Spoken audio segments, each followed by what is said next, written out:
Tragedy in the Big 12 as a Baylor football player, Alex Foster, is shot and killed, sending shockwaves across the conference. This is a Locked On Big 12, Locked On Baylor crossover.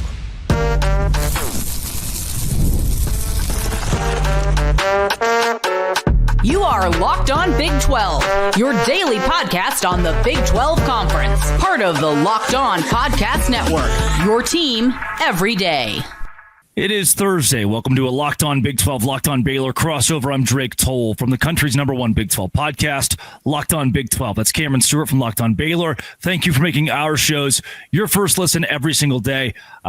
Shocking news out of Baylor. That is where we will start with the death of Alex Foster, who was back home in Mississippi when he was shot and killed. Past that, we will talk Shedeur Sanders' future with the Browns, Kirby Smart, and his comments about the Big 12 and the ACC. But of course, neither of those as important, as heavy, as weighted as the death of a Big 12 football player. Cameron, I know it's still fresh at the time of recording, something we found out just hours ago as you and I sit here, and something that for a program like Baylor that has so much momentum going into this season, now to lose a player that you said off the air would likely have gotten playing time, devastating in really every way. Yeah, man, just brutal. Like one of those that comes across and you're like, well, that's not right. 18 years old. Like, I mean, talk about the life ahead of him. Just a horrible story. And of course we don't know too many of the details just yet. Just that it was early Wednesday morning. He was in a car, multiple gunshot wounds, just horrible stuff. But yeah, this one has clearly kind of rocked the team. Dave Aranda and Mack Rhoades both making statements out there. A lot of former teammates posting about it. He was actually set to come back to Waco. He was back home in Georgia, was about set to come back to Waco this weekend. And just horrible stuff. Never a good time for it. It's just brutal news. Yeah, I know you said, and man, the shockwaves through the Big 12 from Jake Retzlaff with BYU and that news, and now the Foster situation that again carries far more weight than even the Retzlaff conversation from earlier this week, but a couple of really tough subjects to hit on. And I want to kind of mention the same thing in this vein as I did with that situation in, our roles are college football podcasters, whether it be Baylor, the Big 12, the like, and have conversations about how it shocks, college football to have headlines like these. And so, man, our thoughts go out to the family. And this is something that we certainly want to tread lightly with and be respectful toward.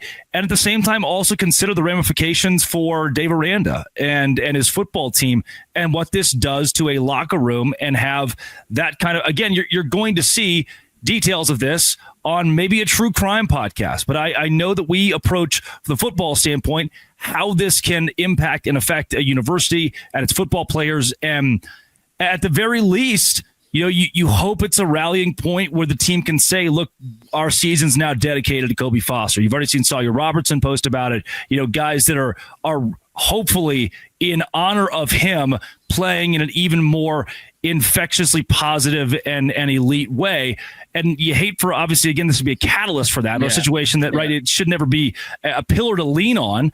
But the trajectory for that locker room, now you're relying on Sawyer Robertson, Dave Aranda to bring everybody together to find a way to play and succeed in the wake of something like this. Yeah, and I think, when we talk about it from a football standpoint, it isn't even that he was going to get some snaps this year. It's, it's these guys the next time they go to the facility and there's a locker there with Alex Foster's name on it and his jersey and his pads, and he's not coming back to it. Like that's a really tough thing. And, I think this gets lost a lot of times in our commentary, or a lot of people's commentary about college football. Like, these are very young kids, a lot of them haven't been through something like this. And here they are, and this is one of their friends, one of their brother, their teammate, and, no amount of helmet stickers or shoulder patches or anything are going to bring him back. But you hope that is the silver lining, that they might, play in his honor and play in his memory this year. But yeah, it's got to be a really tough one for, coaches and players to handle themselves, let alone try and get people to handle it together as a team. I mean, there's no manual for it. There's absolutely no roadmap for it, whether you're on a team or not. But it's just, it was just shocking coming across this morning, for an 18-year-old kid who was just going home for a couple of weeks to try and get some summer before going back and focusing on a season, doing something that he loved. And, obviously, like I mentioned earlier, something that he was probably going to play a bigger role in this year. And, with Dave Aranda, I mean, there's a lot of college coaches, is not just Dave Aranda, but when a player redshirts and comes back in today's day and age, that is kind of a big thing. And that means like, hey, Alex Foster, we've got a role for you in 2025. Like you're going to be a part of our future here at Baylor. This wasn't not that this would make the situation any different, but it's not like he was a walk-on who this was his only opportunity. He picked Baylor over a couple of different schools. He redshirts, he stays with the program, and was ready to get after it for a big season for him and a big season for the program. And it all kind of tragically gets cut short. Yeah. Coming up, let's go into the NFL with Shedeur Sanders and the Cleveland Browns. Again, want to close this by saying to Alex Foster's community, family, to Baylor, the entire Big 12, which I hope the conference does something to honor him. I know the university will. Our thoughts and our prayers go out. We have our thoughts with you. This was something that is just, even text from my family members saying, hey, I saw this today. People who don't follow sports, it really, again, sends a shockwave across multiple communities, and our thoughts with those. This is the Locked On Big 12, Locked On Baylor crossover. Today's show is brought to you by FanDuel. FanDuel is the best spot to go during the NBA playoffs with those in full swing to make a little money. FanDuel is an easy place to wager. You download the FanDuel app, and just with one click, you can make a live same-game parlay tracking the trends of the game you're watching that SGA is playing and being a star in. FanDuel makes it easy to stay in the game before tip-off and live with those player prop performance trends and same-game parlays. And $200 in bonus bets are headed your way if the first $5 bet that you place hits. New to FanDuel, it's the perfect time to sign up. Go to FanDuel.com, place your first $5 bet. If it wins, you get $200 in bonus bets. Make every moment more with FanDuel, official sports betting partner of the NBA.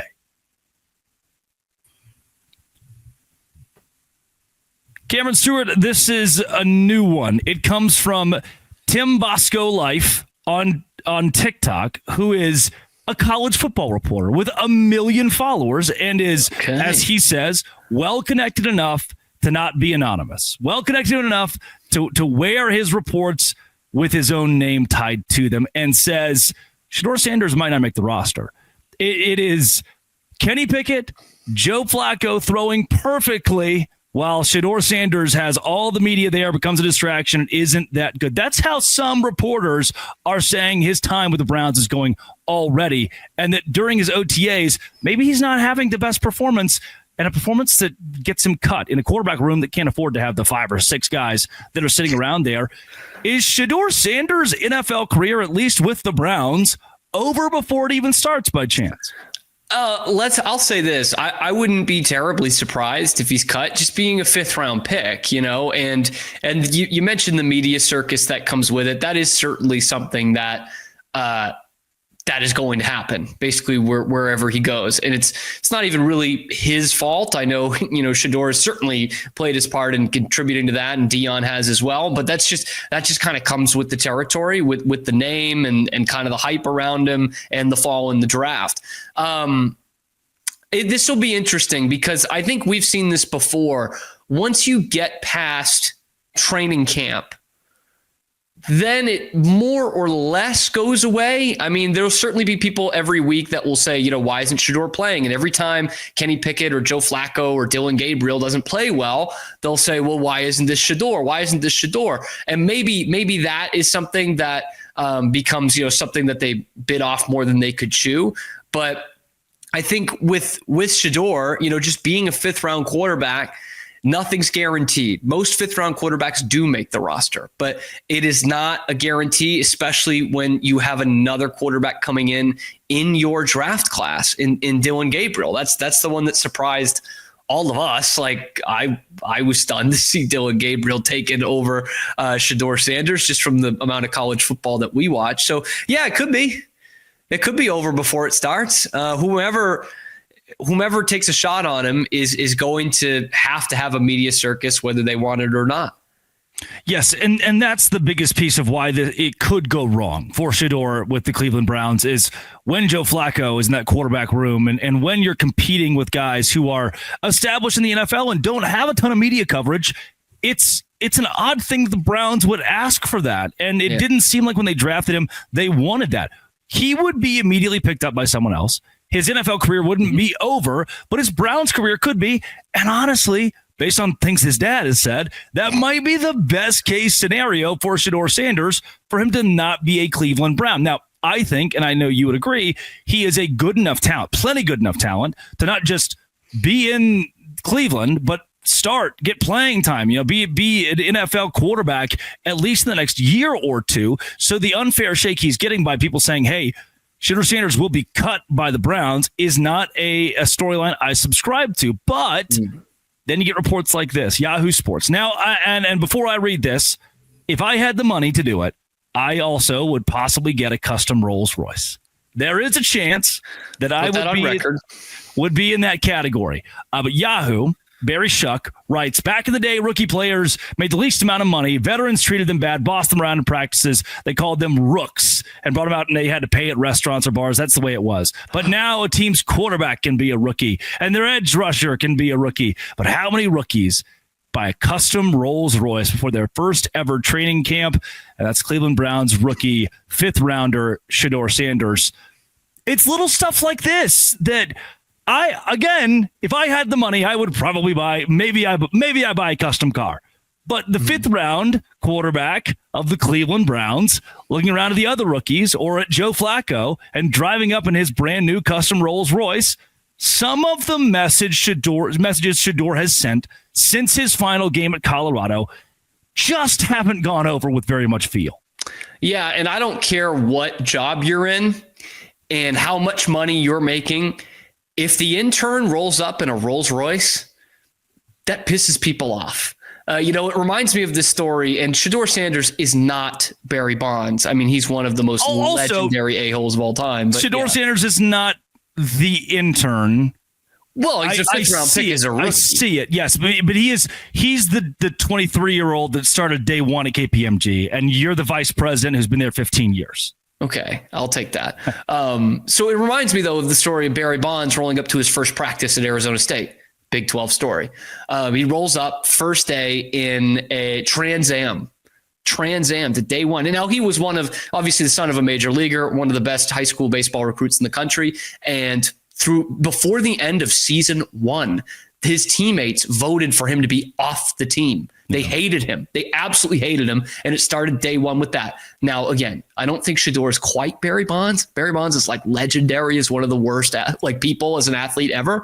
But that is the kind of that's not starting on the right foot. In fact, another Big 12 story, I think Chris Sims did something very similar in his first day at UT. He showed up in a limo or something, son of a former MVP and Phil Sims.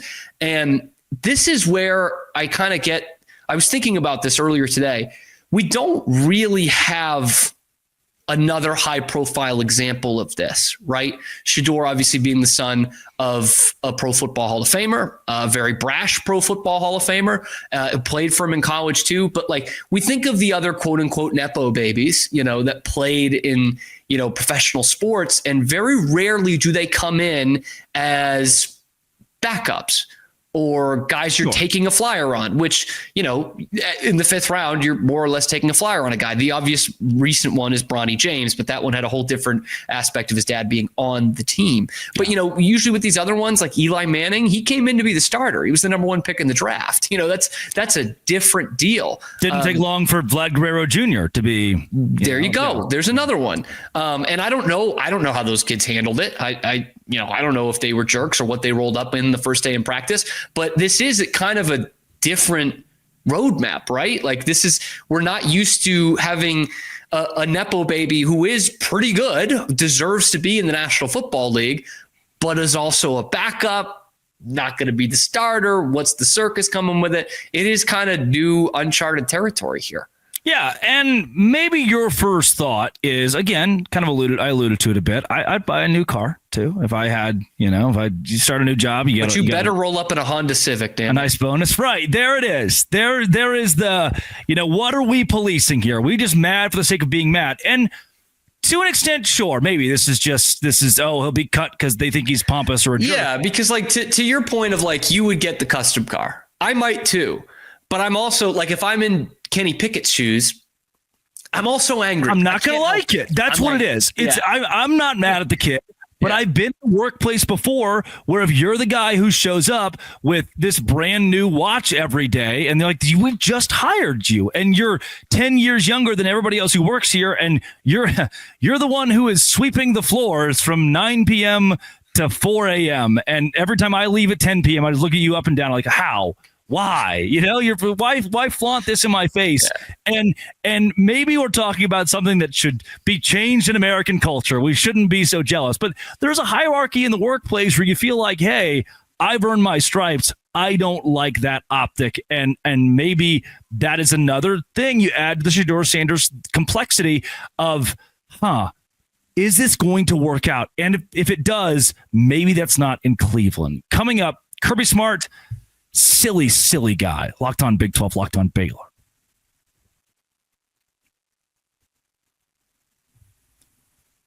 Well, God forbid you be in the Big 12 of the ACC and get in Kirby Smart's way. He calls out both of those conferences at these weird, mid-semester meetings that the SEC will do with each other and says that Alabama, Ole Miss, South Carolina, few of the best teams in the country should have been in the college football playoff. You thought we buried the hatchet. You thought after an SEC team didn't play in the national championship, after Notre Dame beat Georgia to go to the national championship game, that just maybe the SEC could look around and say, hey, 2 years without a championship, maybe we should talk a little bit less. And instead, Kirby Smart, just in every opportunity we can possibly take, said that those three teams were college football playoff caliber, should have made the college football playoff. And I just don't think the SEC will ever quite understand that winning matters in college sports. Yeah, can we at least just take a year off from talking like that, Kirby? Because A, we went to 12 teams in the playoff for the first time, and those guys still didn't get in. And B, the other thing is if this continues and they put a couple teams in the playoff every year, but they don't win the thing, you know what it's going to be. Well, we're playing the best competition every week. We're beating each other up. It's tough for us. It's much tougher for us when the Big Ten can just coast all the way to November. It's just you're never going to get rid of it. You're not. It's silly. Even in that with one SEC team in the Final Four. Am I right in that? And it was a team that came in year number one and went to the SEC championship game in year number one. And where did they play? So with players and coaching staff that were caliber of the Big 12? You ever heard of that? Yeah, a Big 12 team went to the SEC title game. Continue. Yeah, so it's just, I don't even remember where I was going with it. It's just you're never going to hear the end of it. It's always going to be, well, this team should have been in and this team should have been in. And with them holding the cards, them in the Big Ten holding the cards, who knows what this playoff's going to get to before they're satisfied. 20 teams, 24 teams, 32, I don't know. But they're clearly not going to be satisfied. There's always going to be a team that's on the outside looking in. And more often than not, most years, it's going to be an SEC team because they always have 6 or 7 teams ranked at least. And so it's always, if you go to 12, 16, 24, there's always going to be a team that's right on the outside. And more often than not, it's going to be an SEC team with how they are perceived and how they are ranked throughout the season. So yeah, it's just dumb. God forbid they play 9 conference games, by the way. That would be just terrible because then South Carolina may accidentally lose to Mississippi State in their 9th conference game. And that's where I want to go next. Alabama might lose to Vanderbilt. That's where I want to go next. Vanderbilt or Mississippi State or Arkansas or Oklahoma at this point, people. This is This is a certain SEC team's schedule last season, and I want to ask you if this scares you at all. Okay. Mississippi State, Oklahoma, Georgia. All right, one of these things does not belong here. We'll give you that one.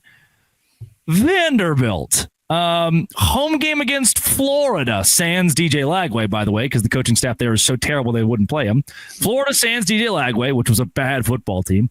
Arkansas, Kentucky, and 8-5 Texas A&M. That is not a very hard football schedule at all. But sounds like a Big 12 schedule. It does. Maybe worse than in some seasons.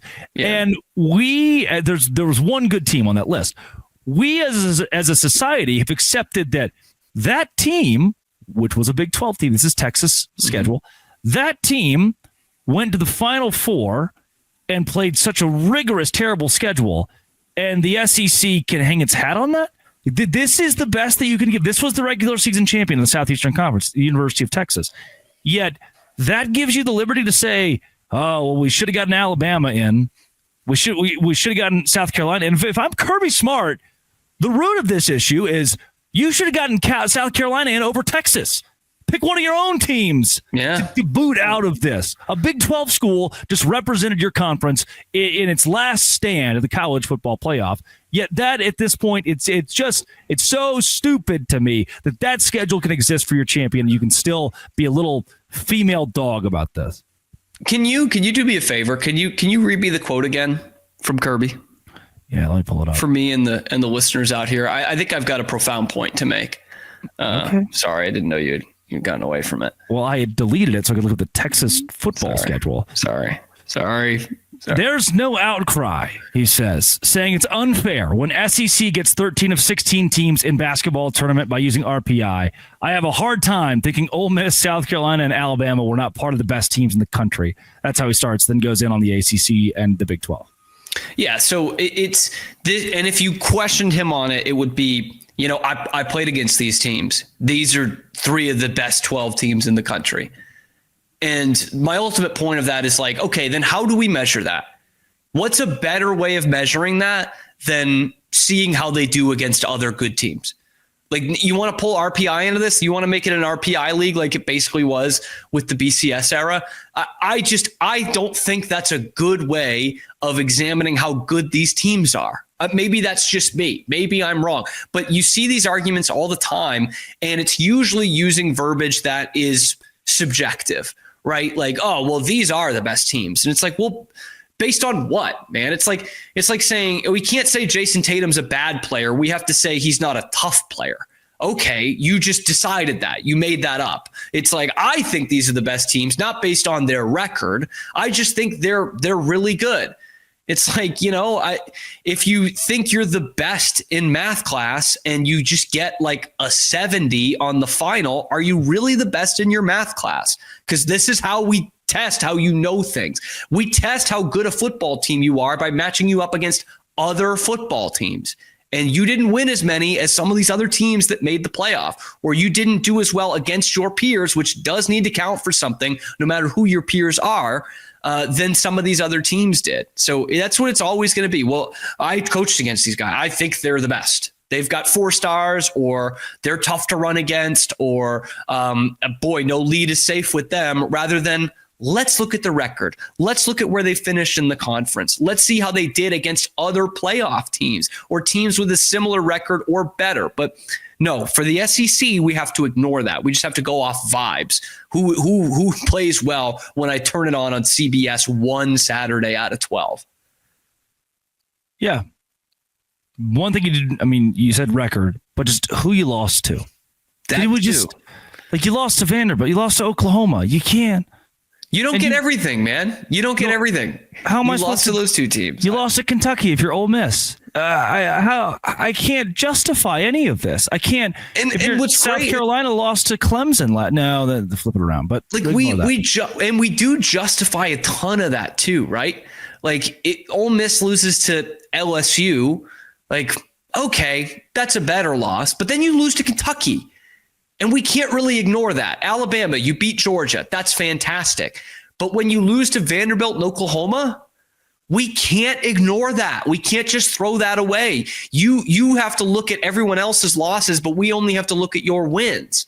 That's what I don't like at all. And you look at a school like Indiana, who absolutely 1000% should have been in the college football playoff last year, and they were, but like they didn't beat anybody.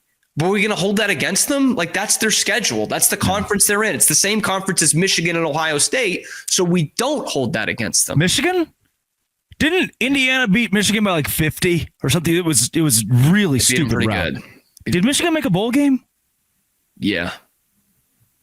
Huh. You're not going to believe this. Against a Big 12 team? No. Georgia Tech? Played like Georgia Tech, but no, not Georgia Tech. Georgia Tech used to be in this conference.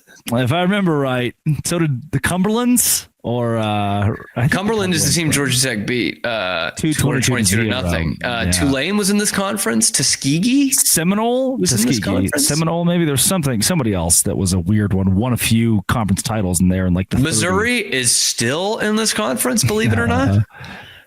It would be Georgia. Michigan beat Georgia, and Alabama. It'd be Alabama. Michigan beat Alabama, and Georgia lost Notre Dame, who lost to Alabama, Northern Illinois. Who lost to Vanderbilt. It's transitive property at its finest. That's Cameron Stewart at Real Cam Stewart on Twitter, or wherever you find your podcasts. We're both there. This has been It Always Will Be Locked On. Thanks for making it your first listen every single day.